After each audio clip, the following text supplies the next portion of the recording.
Practice makes practical. You guys, how does she do it? Welcome back to Healing is Hilarious. I'm your host, Rachel LaForce. I'm a comedian. I'm an intuitive. I'm a media entrepreneur. I'm a mom. I'm an overthinker. She could go on. I'm so excited for this episode. If this is your first maiden voyage, you saw it pop up on Spotify and you're like, I'll give this gal a listen, you're in for a treat. Okay. Welcome to it. If you have been listening along and last week was a doozy, I'm really excited about this week. We are talking all things practice and practicality. One of the things that I think is missing the most from the world of wellness, of spirituality, even biohacking and the whole just don't ever age, is practicality. And it's the discussion of what may be practical for you is not practical for someone else. And what may be practical for you in one season will no longer be practical for you. And that's just the way that it works, right? I think I shared that before on here where I was like, I was hurting my own feelings because I was following 25-year-olds on TikTok being like, why can't I do their morning routine? I don't know, bitch, because you were, up with another crying toddler until 3 a.m. and then all of a sudden it's 6 a.m. and then you got to make sandwiches and whatever else. So sorry you didn't get to gua sha your face for 7 minutes before you did your dry brushing and your oil pulling. And, it's like you have to pick things that are practical for you. And I love practical. I do. Maybe it's because Taurus energy. Oh, does it show? But I like practical because I like predictability. And I think so many of us are looking for control. And I think that practical is great. And I think that, practical is also, what is a practice? What is a practice of something that you can do? And I think that that's going to be the most valuable thing for where we are right now and where we're going is getting into the practice of aligning your values, your future self, quote unquote, with your daily actions. That's all if you committed to that practice from now until March, you would meet your hashtag future self. I talk about this all the time that I get irritated and it's always like your future self, your higher self, your soul self, relax. We're all just trying, But that is one of the things that trips us up because the more that we make something in the future, when we make these vision boards, when we make, anything, we're so guilty of living in the future that we're not building our future in the present. And we have the opportunity every day to romanticize our life in any phase of life that you're at, even in those really hard seasons, which I know can be much more difficult to do, but it can be done. And I think that when we start to look at our lives that way, A, it's more fun, B, it's more attractive energy, and it's going to get us to where we want to be faster. I mean, I'm seeing these accounts on TikTok and Instagram that are blowing up where it's like my everyday whimsy or romanticizing my life for 365 days because we're attracted to that. So, and you guys know, I love the element of play, of investment. Everyone thinks that cool is not caring. And I'm like, who wants to hang out with somebody who doesn't give a shit about anything, including my presence? No, the people that are leaned in when you're talking, the people that ask follow-up questions, the people, it's like, those are the people that you're attracted to. Those are the people that you want to work with, you want to know more about, you want to invest in their courses, you want to So all of these things go into this practice. And so the biggest one really, and we've already talked about this a couple episodes back, which is assessing the gap. So if you listen to the 6 principles of momentum, you've already done this exercise. So not that it's about awards, but you're ahead. You know what I mean? So you're welcome. Just a little button from me to you. You're ahead. And it's for all my oldest daughters that are listening and they're like, okay, thank you. I got an award. Moving on. But the main practice is assessing the gap between what is it that we say we want and what is it that we're doing. And the practice is every day getting a little bit closer so that those things kind of, and it's going to be a pulse, right? If you're listening and not watching, you won't see this super cool thing I'm doing with my hands. but just allowing, like, almost when your fingers kind of can like touch and then they bounce back and they touch and they bounce back. And it's just kind of like a little bit of this energy, because a practice doesn't mean perfection. It doesn't mean that it's going to be the same every day. A practice is knowing, what can I integrate today out of the things that I typically do? We were out of town all last weekend. So the start of this week is going to be a little bit more rocky because I didn't have Sunday to set us up for success. Okay. So if I know that, then let me look ahead. What meals do I need to order out? What would be the best option of something? Or maybe, it's a good time to have the family over or something, because then we always, get something ordered in anyway. So kill two birds with one stone. Or like, oh, my workout routine may not be the same. Is there a friend that I want to catch up with and we can go on as I call them, a weighted walk? So it's just when you wear your weighted vest and you get to be social. So, it's like, could you do that with somebody where you get to be both social, but you're also getting that movement? Like, it's this sense of flexibility. And I think that when so many of us that we feel very rigid, that like flexibility or like spontaneity is like not your bag. Or in the reverse, where you're like, no, I'm super spontaneous, I'm go with the flow. It's like, no, bitch, you just don't like holding a schedule, okay? You don't like practice, you don't like consistency, so you've made it a whole personality of being like, no, I'm go with the flow. I know, I see you. I'm like totally attacking a few of you. But there is that, and it's true on either side, right? And again, it's not about perfection. It is a practice. And the reason why this first part, this practice, is so important is it's what's going to guide us. Again, I'm not making any, huge projections for March, but I think energetically, it's this really big integration point for so many of us. And we're kind of like truly meeting this next huge phase of our lives. And this is the time that we get to practice. And like, why not take advantage of that? All the time in life, it's like, oh, well, once it slows down, once I find the time, then I will. And we have that energy is here right now. I know, not in the collective. It's a hellscape out there. But like, I think for a lot of us, a lot of that like real high chaos is kind of like, we've navigated our way through that in this phase. And so I really want to encourage you to take advantage of, if this is resonating for you, this kind of window. It's like this practice window. And I know for me, this is a huge thing because I have, and maybe you're like me, I've relied on, I feel so vulnerable saying this, but I don't think it'll be shocking for you if you've been listening to me for a while. Especially in this really hard season of learning and integrating a bunch of new things, I've gotten this far by like relying on being charismatic and having enough years under my belt of doing this type of work where I don't really have to strategically plan. I can kind of fly by the seat of my pants. And that, again, going back to practicality, that's what's been practical for me up until this point. It has gotten me here. But now, to meet that version of us in March, and again, these are arbitrary, but just relax, okay?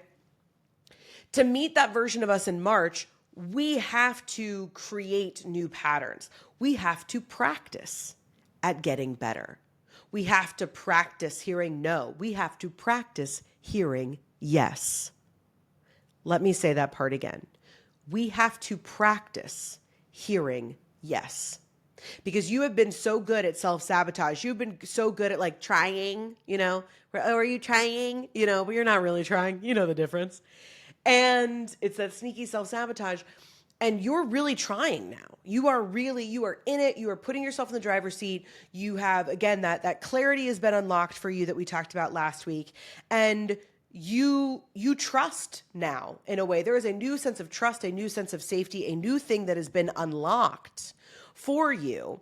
And so now there's no going back. Like the relationships you used to participate in, the things that you used to do, staying up too late, sleeping in, overeating, undereating, not like any of these things that you were doing, whether they evolved out of, older habits that even didn't service you as much as these new ones, you're at a place now that you know if it's a no. And so we're operating at a new elevation, right? And so it's like the way that we do things is going to be different, and that is going to require practice. So this first part is assessing the gap. So that way you can make tiny baby steps. And again, that pulse of your fingers bouncing off of each other ever so slightly so that you're creating new rhythms and routines. And those new rhythms and those new routines are what are going to support you when you start to hear those yeses. So whether it's in a relationship and they say, yes, I want to move forward, or they bring it to you and suddenly you are engaging with somebody who meets you where you're at. You've thought that you've wanted that, you've worked towards it. It's still going to hit different when you're there. You raised your rates. You were so scared to do it. And now people are going, oh yeah, I can hit that quarterly. That sounds great. Or, that monthly retainer or whatever. Okay. Yeah, that sounds great. And that is going to hit you differently. Okay. So now you have more money coming in. Do you need to hire an accountant? The way that your practice receiving money is different now. Again, I could do 1,000,001 versions of what the specific thing is, but you know your specific thing. And what are these new things that come from hearing yes? Because I know there are so many of you listening that we have gotten so comfortable hearing no, we wouldn't even hear a yes if it hit us in the face. And so I'm letting you know now, I don't often do Rachel LaForce guarantees. You cannot sue me for this. And you can't sue me because I just said that. But if I had to make a guarantee, that's how it works, right? If I had to make a guarantee, there are a lot of yeses that are going to start to show up for you. So you have to show up differently. So this is where the second practice comes in. The first is assessing the gap. And the second, and this is such a small practice, and it's going to be shoulders back, jaw relaxed. Okay? Shoulders back, jaw relaxed. And maybe some of you have excellent posture. That's great. Maybe you could sell a course. But for a lot of us, it's that we're not even paying attention to how quickly our bodies shift. And that's going to be a practice because when people are giving you more money, when you got this new promotion and there's more people looking to you, okay, what do we do now? When you get that book proposal, you're going on your book signing tour or wherever whatever the thing is, you're going on dates with different types of people that are in energetic alignment for you. Those things read and they're simple.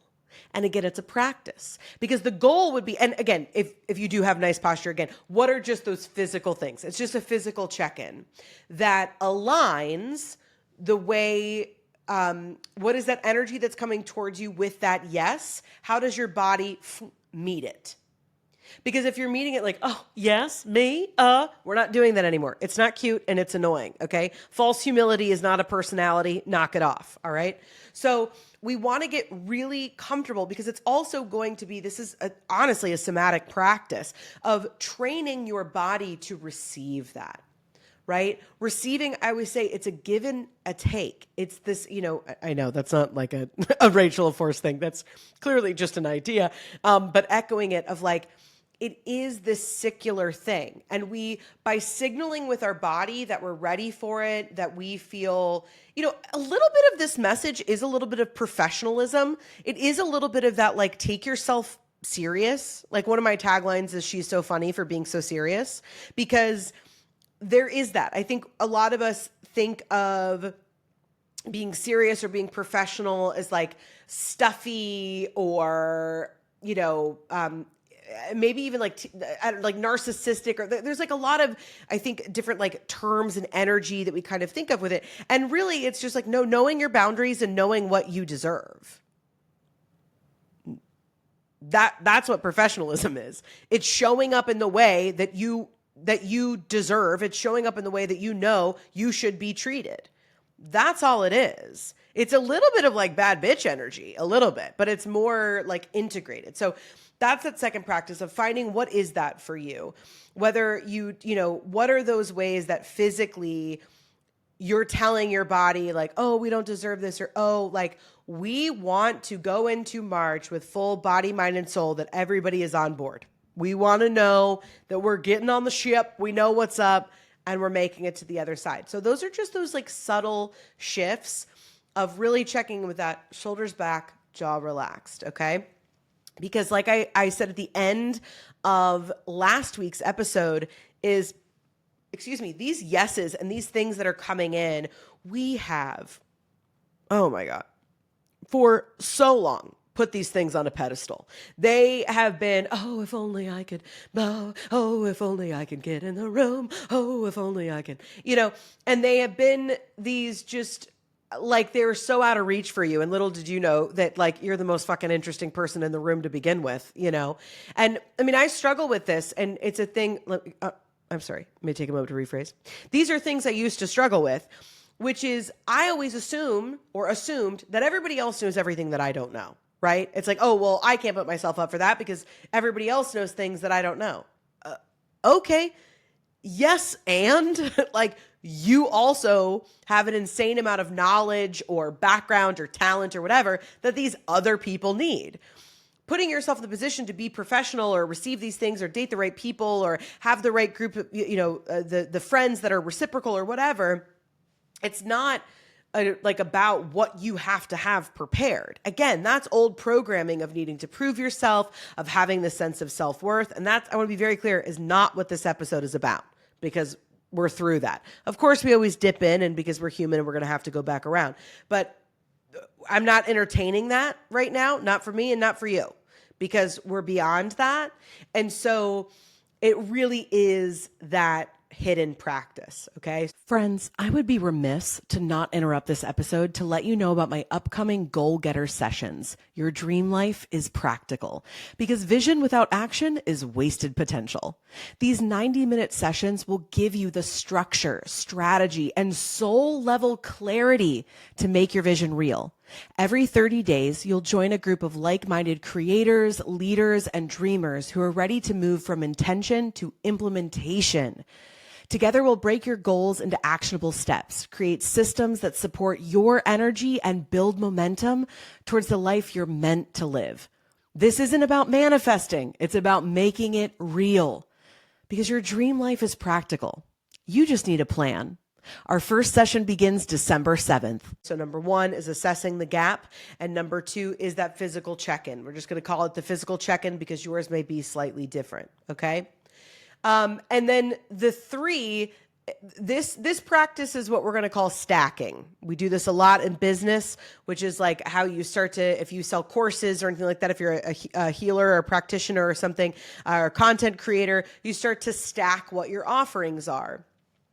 And that's what this practice really is, because this practice for us is about, I talk about this all the time. If you can't balance, $10,000, you're not going to get 10 million, or you're going to get it and then you're going to lose it, right? We have to learn, you can't, I say this all the time, you can't juggle fire until you can learn to juggle. So this is what that stacking is. And this practice over time is going to allow us where when we assess the gap, boom, boom, boom, and we get used to feeling those things interact, and we slowly over time, probably in about 6 months time, really, so leading us into March, your rhythms, your practice is different. Through these physical adjustments, checking in with yourself over time, you're teaching your body physically that you are safe to receive. You are teaching your body you are safe to say yes. You're teaching your body that you can handle multiple yeses at a time, right? So now we're taking the daily action, which is practical. We're doing the physical alignment with that thing, which is the most practical. It's in the physical. And then the third on that is we're starting to build a bigger rhythm. We're starting to do it faster. We're starting to do it faster, and we can hear yes and do more. We're starting to hear that yes more. We're starting to do, and so on and so forth. And so that's not actually about speed. I want to be clear. We're not going to be doing things like, oh, I got to go faster.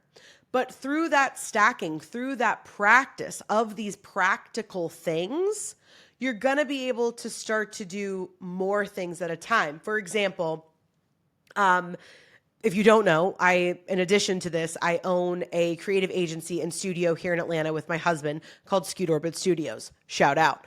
Now, we have done a ton of ongoing events that we do in our physical studio space. You can also rent our venue, and then we're a full creative agency outside of that. So that alone is stacking, right? Well, we ended up having a few more events in the month of October than we thought, and we're like, I think we should pull some of these. And of course it was like, oh, I don't know. And then I am in the practice of, if it's too much, then I don't do it, right? And so eventually the goal would be that by March again, we have these systems in place that are strong enough where we can do 6 things at once, that we can juggle 6. But right now, sure, could I? Going back to what I said a few minutes ago of like, I have gotten this far by relying on strengths, but it's not getting me to the next place. It's not in best service of myself. So could we have done all of these events? Of course we could. Would it be in the best interest of what I'm practicing? No. And so that's really what that stacking is. It's to pick up the paces, not so that we can do everything at once. It's so that we can do the things that are in the most support of us without crashing out, without that burnout, because we've put those practical systems in place so that we can do multiple things at once. We can, redesign these other parts of our lives. And that's why I keep honing in on March, because I think that by doing these practices, and especially here in the States, that spring when things start to come alive, that if we go inward, both internally for us and looking at all these systems and being radically honest with what our capacity is now, our capacity is going to be radically different by then. Because And this ties into, at the end of the last episode, I said, go and listen to my TED Talk, which I'll tell you again, go and listen to my TED Talk.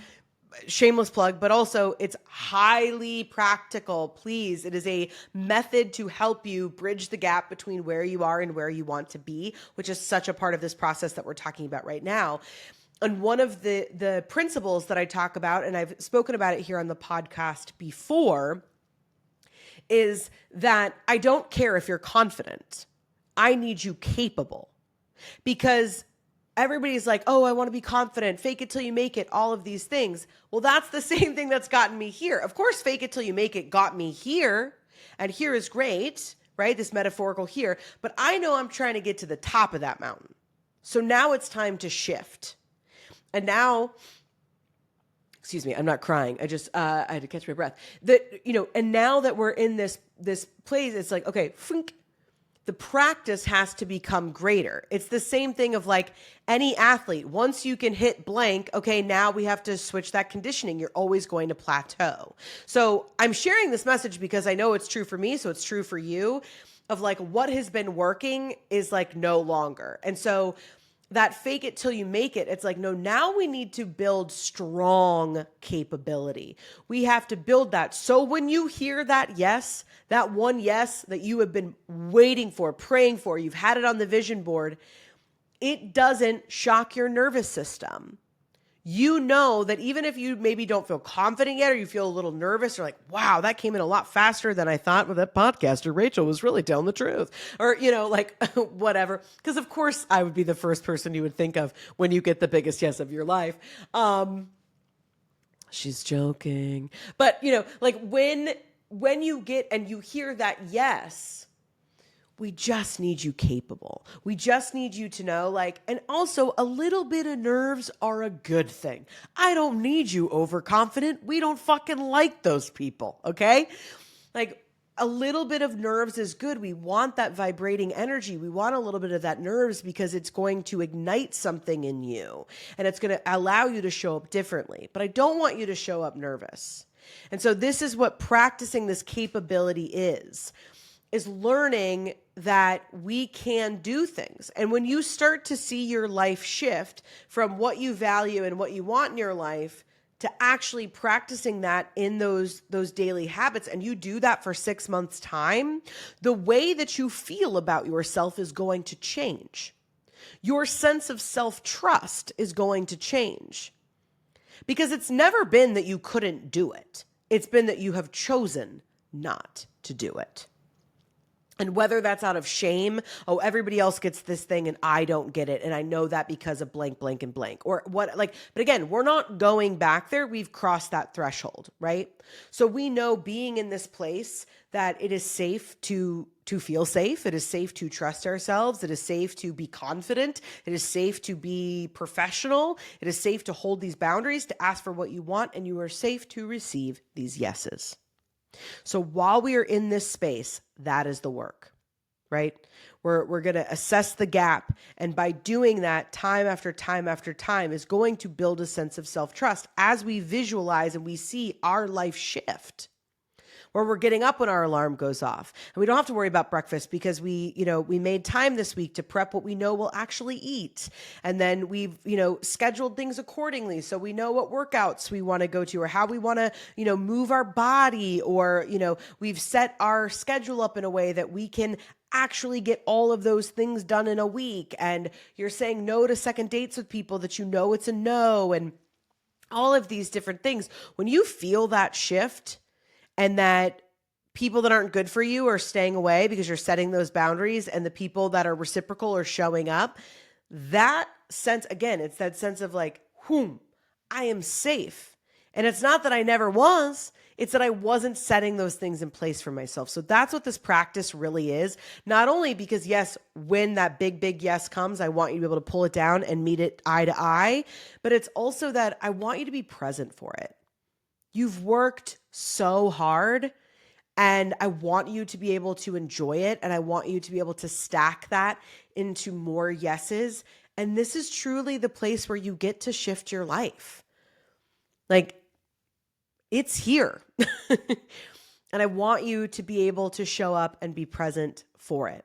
So these are just a few practices. Of course, we're going to continue to share more and talking about them, but I think really being able to give you, subtle things that you can do and take with you without it being like, oh, okay, wait, I got to look back at my notes. What did Rachel say? Because I got again, when it becomes more of a thing on a to-do list, then it's not practical. It's not flexible. But we want these things to be able to move with us, and we want to be able to really utilize them and stay with them. So assess the gap, find these physical adjustments for yourself, and then what can you begin to stack?